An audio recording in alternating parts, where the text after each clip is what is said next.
Should I use a high interest savings account or pay off debt?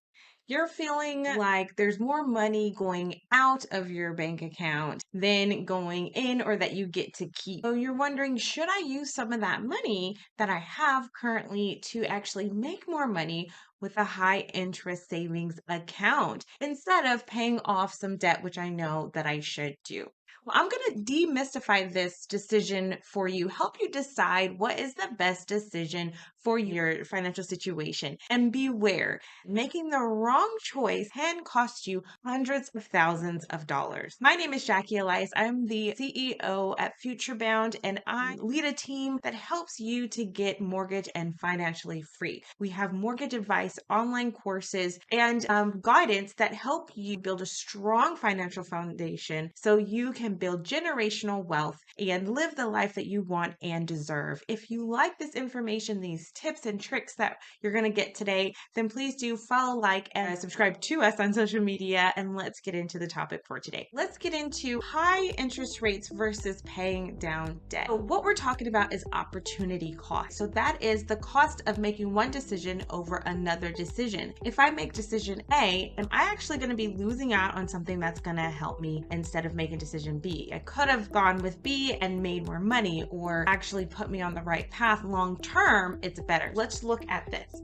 I'm using a visual today because it's a lot easier to see kind of visually what's happening. Considering your financial goals, which are you want to move ahead, you want to actually make more money over the long term, and you want to be able to have a good life in the future and now. The problem is right now you're hurting. Let's see how this actually works. You have money in your wallet, obviously. The problem is that all this money is going out to the bank in interest. Okay, so you have car loans, you have credit cards, you have personal loans, you have mortgage. All this interest is going to the bank. That's what's contributing to feeling like, okay, there's so much, I'm getting so squeezed. What are you thinking about doing? Maybe a decision A might be, let's get a high interest savings account. What that means is you put money in with the bank and they give you a little bit back.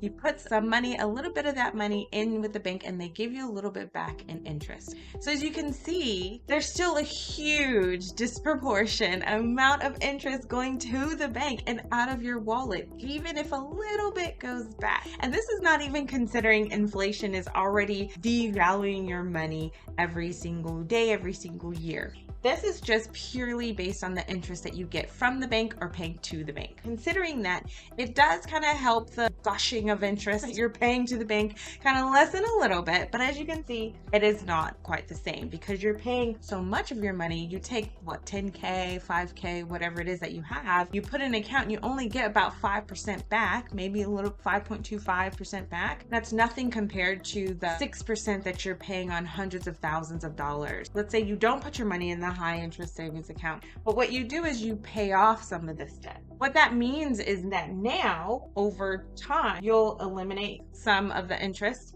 and then more of the interest and then more of the interest. So now in huge chunks, much faster than just paying the minimum repayments, you actually take that extra money and you put it off. Now you're eliminating in huge chunks the interest that you're paying to the bank. So that obviously takes out, you're kind of stopping these holes, plugging up the holes in your wallet. So now no more money is leaking out to the bank. That's a way better situation for you, especially you're not paying so much interest to the bank because you are plugging up those holes, paying off the debt, and now you get to keep your money. You could then, once you have all of that debt paid off, then you can decide, plugging up that gap with you paying off your debt, I get to keep my money. Now, inflation is still having an impact on my money. Now you could say, maybe now a high interest savings account, maybe actually increasing your money with investing is even better, right? That is what we're looking at. The summary is look at the opportunity cost of your decision and make sure that you are going to actually get a net benefit and not just a teeny bit of maybe a benefit. Paying off your debt is always going to stop all of that interest going to the bank. So it's always going to be better than just getting a teeny bit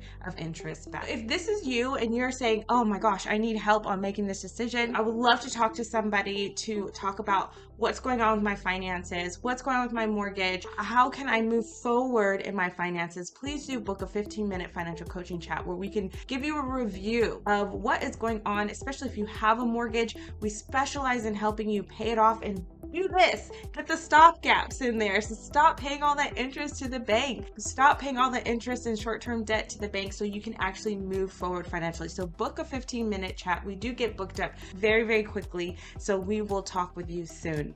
For more financial tips, advice, and education, subscribe to us on YouTube and don't forget to hit that notification bell.